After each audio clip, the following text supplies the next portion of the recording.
saudara-saudara, puji Tuhan, Tuhan baik memberikan kita kesempatan untuk bersama-sama belajar firman Tuhan, sama-sama meninggikan nama Tuhan, bersama-sama saudara-saudara kita menerima berkat dari untayan mutiara firman.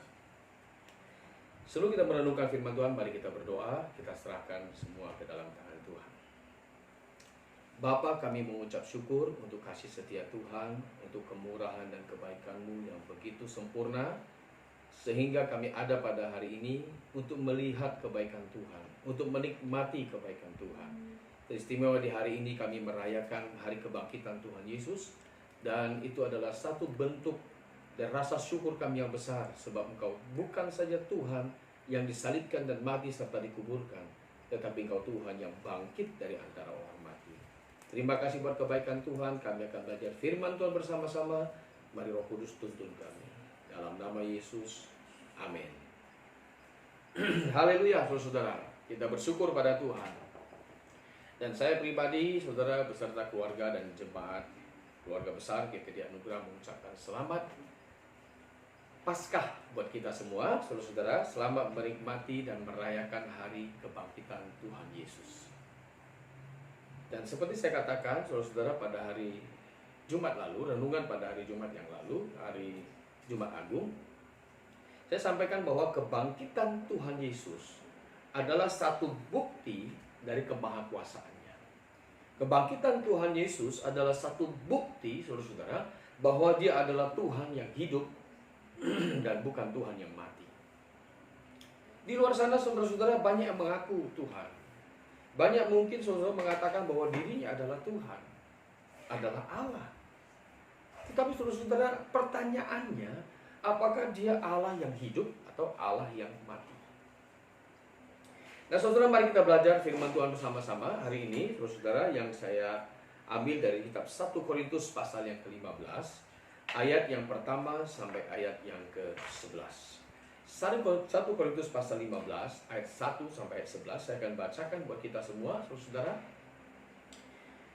Dan sekarang, saudara-saudara, aku mau mengingatkan kamu kepada Injil yang telah aku beritakan kepadamu, dan yang kamu terima, dan yang di dalamnya kamu teguh berdiri.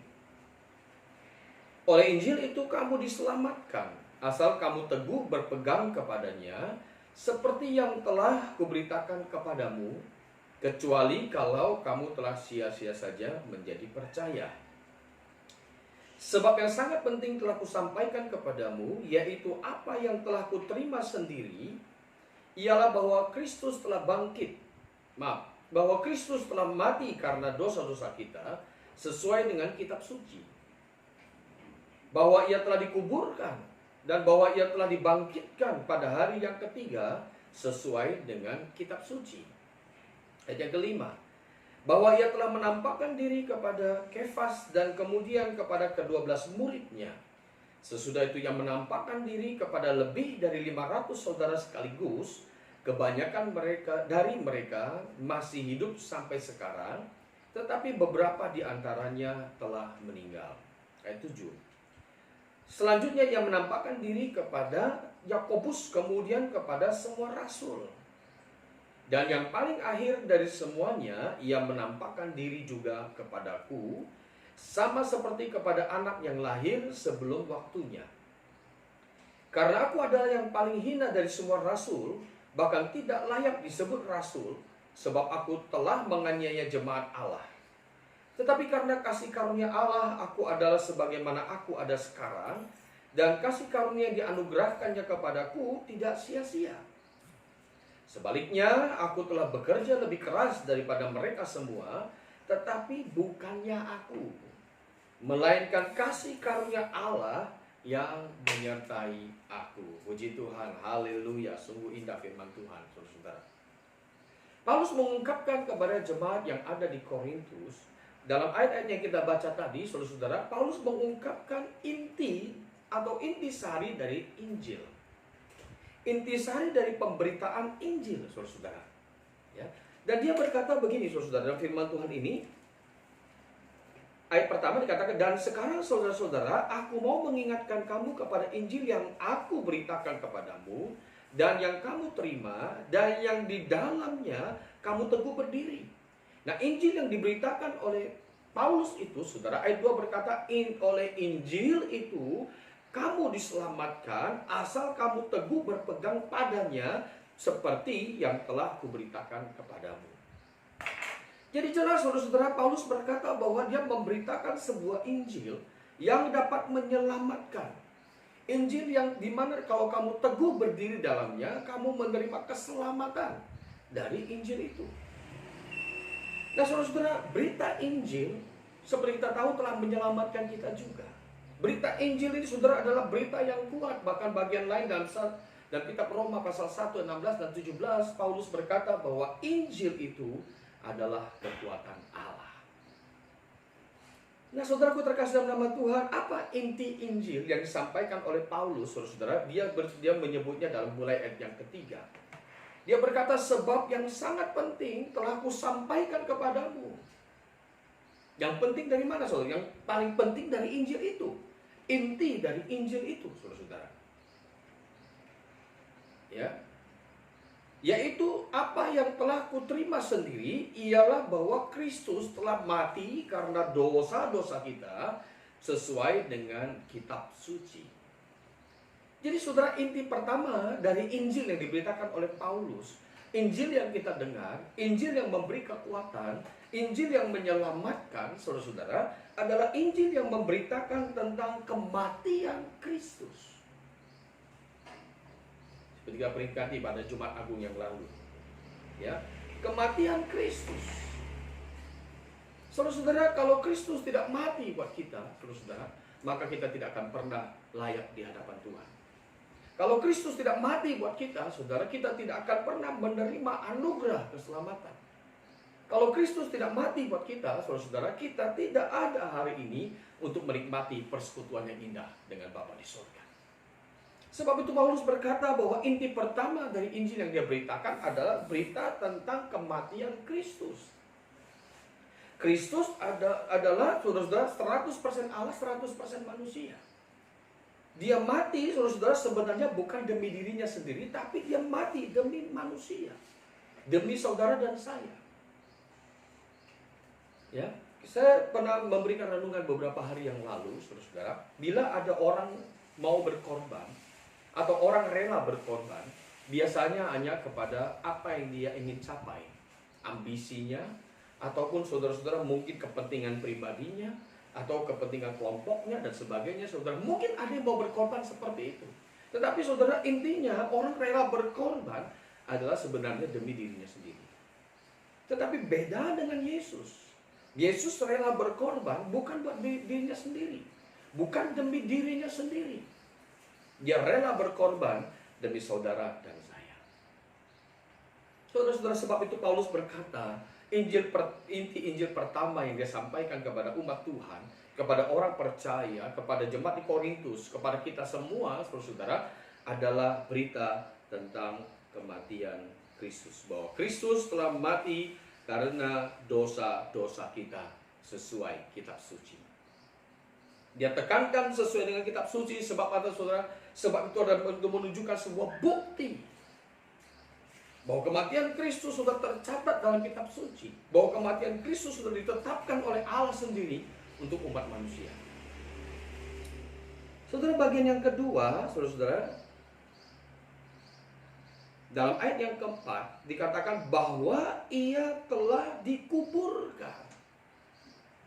Bagian ini tidak ada penjelasan panjang lebar, saudara-saudara, tetapi dikatakan ia telah dikuburkan. Jadi saudara, ada bukti. Ya, ada bukti sejarah, ada fakta yang sedang diungkapkan oleh Paulus bahwa Yesus ini yang telah mati di atas kayu salib, dia telah dikuburkan. Ya. Dia dikuburkan, saudara-saudara, dia seperti orang mati pada umumnya dikuburkan. Tetapi saudara, ada bedanya, perhatikan inti Injil yang ketiga yang disampaikan oleh Paulus. Dalam ayat ini, dalam yang keempat dikatakan, dan bahwa ia telah dibangkitkan.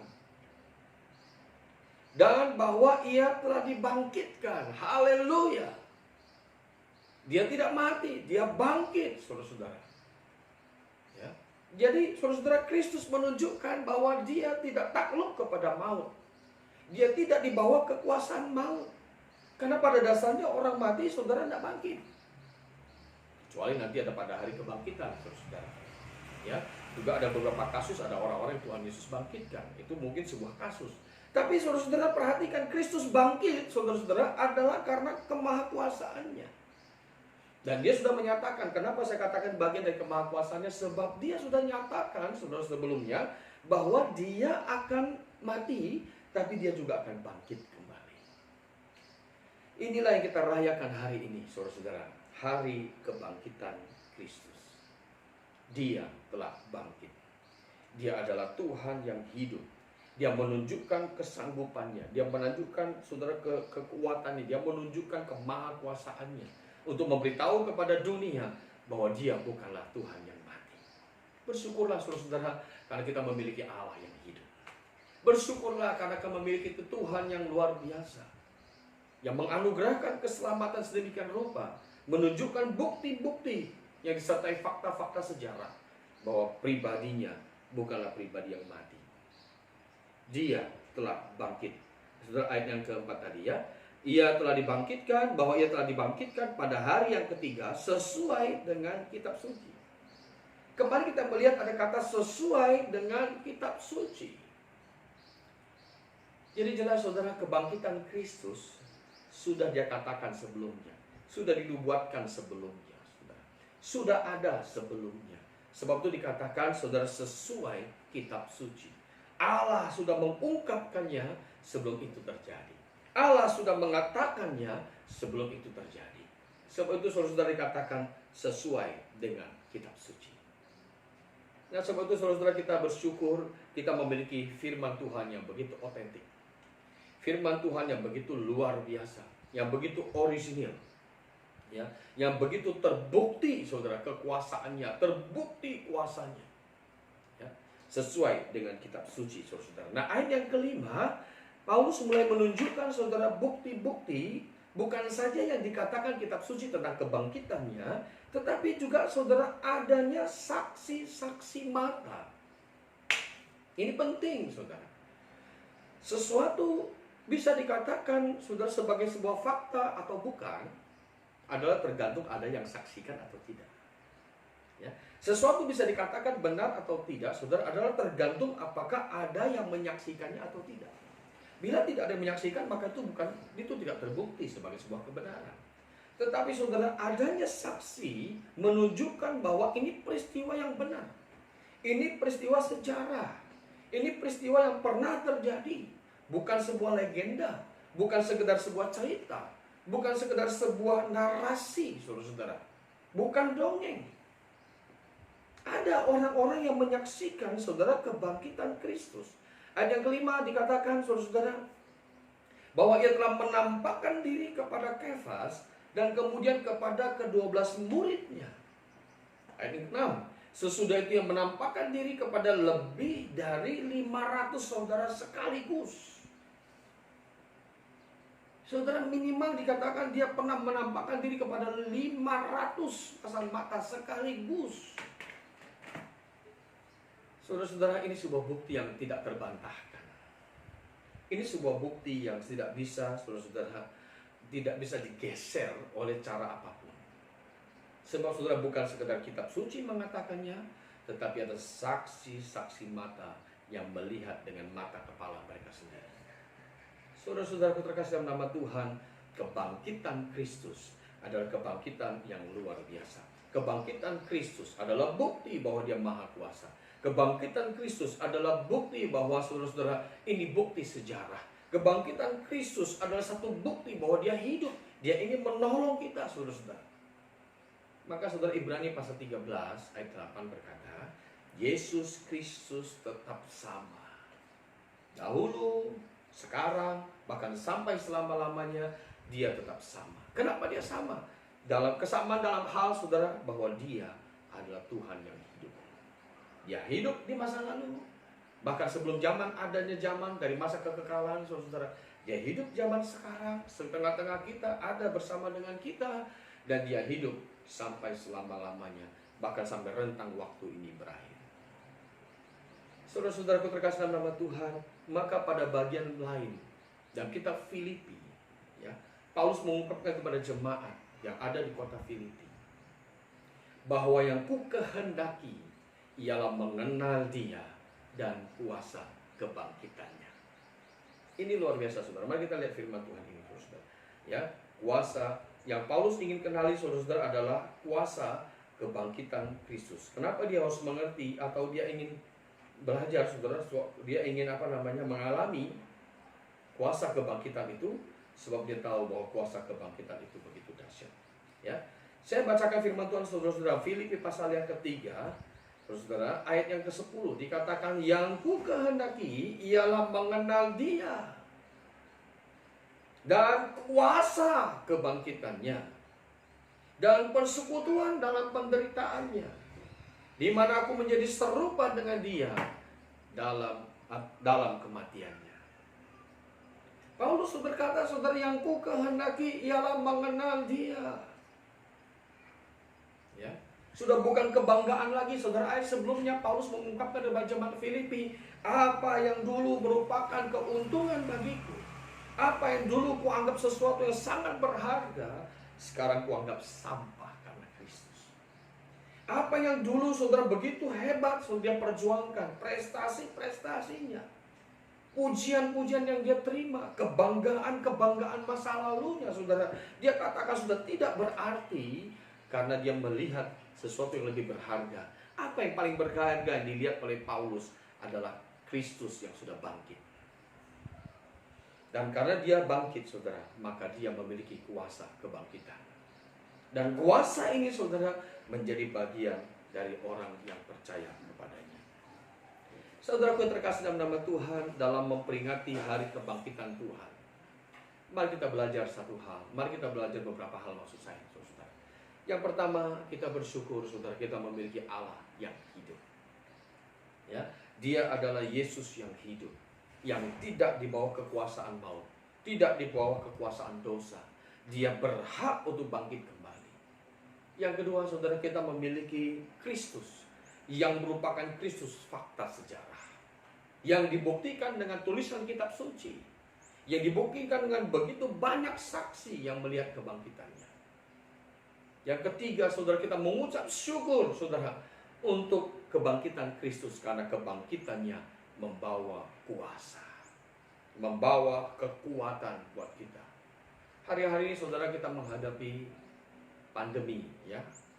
Seperti saya katakan juga berkali-kali, pandemi ini begitu sungguh mengganggu aktivitas, saudara. Ya, pandemi ini, saudara, sungguh banyak menghalangi apa yang harus kita kerjakan.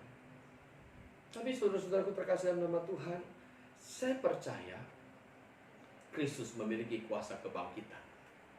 Dan kuasa kebangkitan Kristus ini memberi kita kesehatan, kekuatan, kesanggupan, kemampuan, bahkan iman yang terus menggebu-gebu untuk kemuliaan namanya.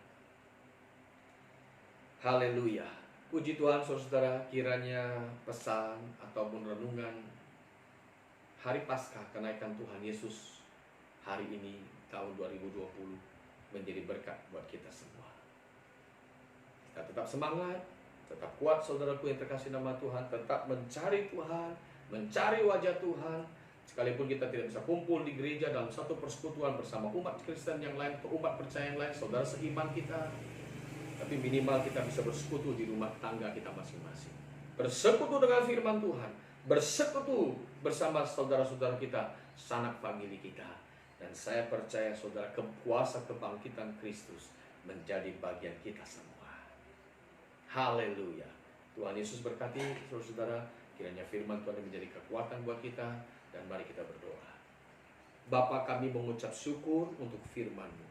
Kami mengucap syukur kami boleh menemukan atau belajar tentang Kristus yang hidup, bukan Kristus yang mati. Kami bersyukur kami memiliki Tuhan yang hidup, bukan Tuhan yang mati. Kami mengucap syukur buat kasih karunia yang begitu besar, yang menyelamatkan kami, membawa kami dari kematian kepada kehidupan. Kami mengucap syukur bahwa kami memiliki Tuhan Yesus yang bangkit dan dibuktikan dengan fakta sejarah, dengan fakta kitab suci. Kami mengucap syukur bahwa Kristus yang bangkit itu juga membawa kuasa kebangkitan. Terpujilah Engkau Bapa di sorga, biarlah segala firman itu tertanam di hati kami, berakar, bertumbuh, berbuah untuk hormat dan kemuliaan nama-Mu. Dan hamba berdoa terus Tuhan buat bangsa ini. Tuhan pulihkan kami, bangsa ini secara khusus, bahkan seluruh dunia, dari pandemi corona, sehingga kami boleh bebas kembali bergerak, boleh bebas kembali beraktivitas dengan bebas. Terima kasih Bapa di sorga, juga umat-umat Tuhan yang mendengar dari rumah pesan firman Tuhan ini. Hamba berdoa dalam nama Yesus, Tuhan berikan kesehatan, kekuatan senantiasa. Tuhan cukupkan kebutuhan mereka. Tuhan jagai dengan damai sejahtera-Mu. Tuhan lindungi dengan tutupan kuasa darah Yesus. Dan biarlah hidup kami selalu memancarkan kasih Allah bagi banyak orang. Terpujilah Engkau Tuhan Yesus, segala hormat, pujian dan kemuliaan bagi-Mu. Terima kasih Bapa, kami mengucap syukur firman Tuhan dalam nama Tuhan Yesus yang berkuasa. Haleluya, haleluya. Amin. Tetap semangat saudaraku terkasih, tetap sehat. Tuhan Yesus berkati. Mengiringmu seumur hidupku, masuk